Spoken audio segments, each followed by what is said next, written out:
금쪽 같은 내 새끼. 자녀의 탄생은 언제나 무한 감동이고 엄마는 오늘도 할 일이 무한대다. 그중 가장 신경 쓰이는 일은 빨래.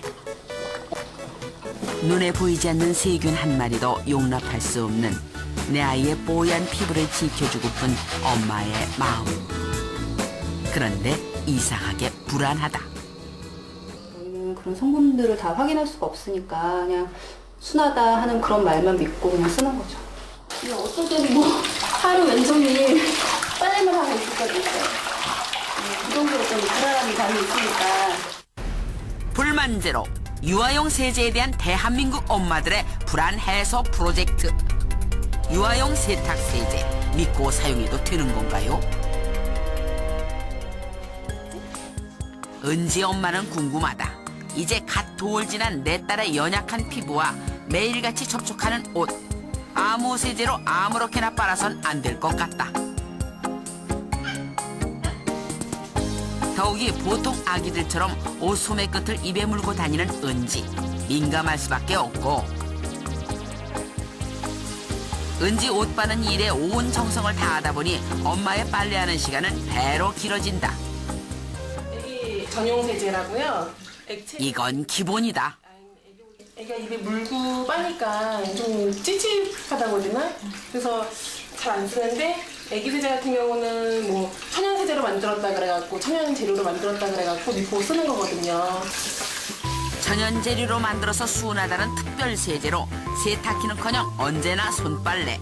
특히 헹군 과정은 가장 신경을 쓴단다. 그리고 은지 엄마만의 철칙. 꼭 맨손으로 하는 이유 있단다. 일부러 장갑을 안 끼고 빨래하는 이유가 세제가 남아있는지 안 남아있는지를 확인하기 위해서 장갑을 안 끼는 거거든요. 유별난 엄마의 얘기 절대 아니다. 도연이 엄마도 똑같은 마음이다.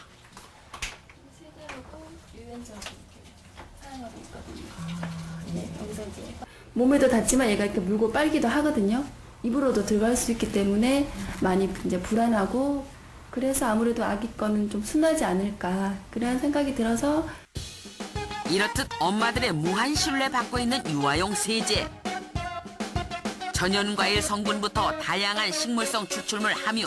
세상에 좋은 것은 다 들은 것 같고 방부제, 향료, 색소, 형광증백제 등 나쁜 것들은 절대 없음. 바람성 논란이 있어 엄마들이 두려워하는 화학 첨가물 형광증백제. 그 확인 실험에 들어갔다.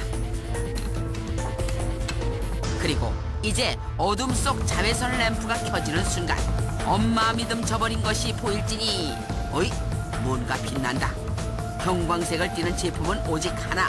정말 저 속에 절대 무를 외쳤던 형광증백제가 있다.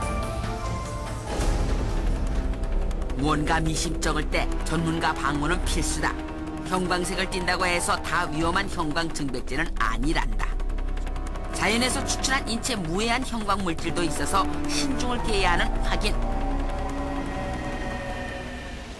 자연에서 오는 형광물질인데 그거는 여기서 판독할 수는 없습니다.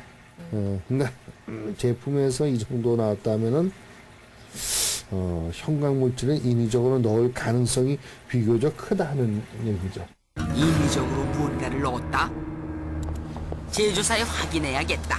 그리고 단도직입적으로 형광증백제를 넣었나요? 형광증백제가 아니고 통상 이제 향수라든지 화장품에 들어가는 향료 성분이 되겠습니다. 그래서 거기에 들어가 있는 성분이 다이메틸 안티아닐레이트라고 향 성분 중에 하나인데 그 성분이 들어갈 경우에도 그 성분 같은 경우도 이제 자외선을 받으면은 그런 푸른빛을 일부 나타내게 됩니다. 원인은 향료 성분이란다. 본래 제품에서 향료를 뺀 후 살펴보니 정말 형광빛 없다. 그리고 불만제로가 확인했던 향료가 첨가됐던 제품은 역시나 형광색. 소비자들 자외선 램프만 믿다간 오해할 수도 있겠다. 그리고 더 확실한 점검을 위해 형광증백제가 들어간 일반 세탁세제와의 비교. 자외선 램프에서 그 발광의 정도는 확실하게 차이가 났다. 향료 성분의 형광물질은 물에 없어지지만 형광증백제는 물에 빨아도 없어지지 않는다. 17종의 유아용 세제 형광증백제 없었다. 엄마한테 와봐, 이리 와봐. 엄마들의 불안은 형광 증백제뿐만 아니다. 세제 잔류량도 걱정된다. 아토피가 있는 주원이는 더욱 주의해야 할 세제. 그러니까 원래 기본은 3번이고요. 제가 5번을 추가하니까 총 8번 정도 헹구는 것 같아요. 8번? 네. 그렇게 하는 이유가 뭐세요? 세제가 혹시 남을까 싶어서. 그래도 입에 닿는 건데 네. 신경. 주원이 몸에 닿는 것이기에 더욱 철저하게 빨래 한 번 하는데 3시간이 든단다.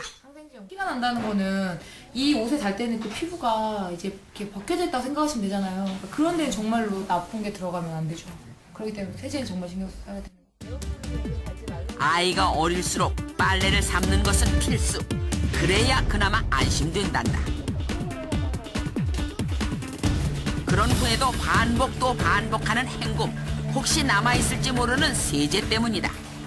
아직도 물이 비느끼가 있어서 아직 화면상으로는 잘 안 나오는데 제가 여기서 이렇게 나오게. 정말 세제는 잔류하는 걸까? 주부 실험단 모셨다. 빨래 과학적으로 한번 해보려 한다. 우선은 30도씨의 미지근한 물에 세척할 옷의 무게에 맞춰 세제는 제품 뒷면 표시대로 표준 사용량 준수. 세탁이 시작됐다. 방법 또한 뒷면 표시대로 부드럽게 주무르는 손 세탁법이다. 헹굼도 하라는 대로 3회 반복. 이제 건조만 끝나면 세제 잔류량 측정을 위한 준비 끝. 3명의 주부들은 각자의 방법대로 세탁을 했다. 이렇게 해서 모인 8벌의 세탁물을 다시 헹군 후 그 물의 세제 잔류량을 측정했다. 그 결과 8개 모두에서 세제 잔류량 확인, 3개는 음용수 기준을 초과했다. 유아들이 뭐 옷 같은 걸 빨고 그러잖아요. 그래서 그런 거는 문제됩니다. 예를 들어 우리가 접촉돼 있는 그냥 옷을 우리가 이렇게 접촉되는 거하고 빨거나 먹는 거는 완전히 개념이 다르죠. 그래서 좀 자연 친화적인 세제를 써주고 그런 부분은 그 좀 더 이렇게 물로 한 번 더 빤다 그러든지 해서 가능하면 세제가 농축되는 양을 줄여주는 게 필요하다는 거죠. 울지 마. 세제 잔류 가능성이 크다니 세제 속 첨가물도 걱정된다. 여보세요? 혹시 방부제 넣었어요? 그 유아용 세제에 방부제가 들어있을 거라고 생각하세요? 아니요, 당연히 없어야 되지 않아요? 당연히 없을 거라고 생각하는데? 방부제는 안 좋은 거잖아요. 아이들이 쓰는 거니까 방부제는 안 좋은 거잖아요. 그래서 없을 것 같은데.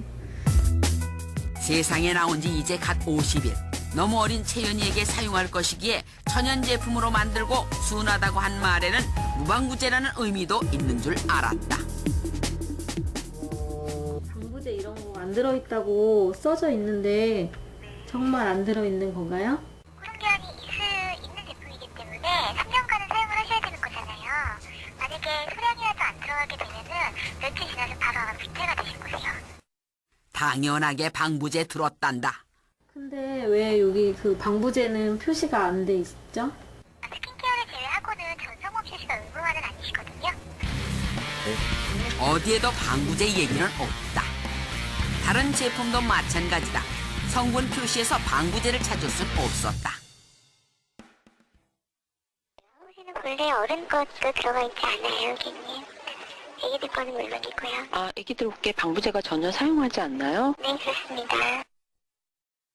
방부제 같은 경우는 그런 것도 저희는 들어가지 않고 있고요. 아, 그래요? 전혀 안 쓰나요? 예. 도대체 어떤 방부제가 얼마나 들어있는 것일까? 유아용 세제는 물론 합성 세제 자체에 방부제 관련 표시 규정은 없다. 이럴 땐 전문가의 실험에 의존할 수밖에 없다. 그 결과 불만제로가 수거한 7종의 세탁 세제 모두에서 메칠 파라벤을 비롯 메칠 이소치아졸린, 메칠 클로로 이소치아졸린이라는 방부제의 사용 확인. 화장품 기준 3배에서 5배를 사용하는 것도 있었다. 그 이름도 생소한 방부제들. 하지만 유럽에서는 알러지 유발 성분으로 분류, 합성 세제에도 꼭 표기를 해야 한단다. 방부제로 쓰는 인체에 무해한 방부제들하고 비교를 하면은 얘가 엄청나게 싼 거죠. 그러다 보니까 엄청나게 싸면서 적은 양으로도 방부 효과를 낼 수가 있으니까 실질적으로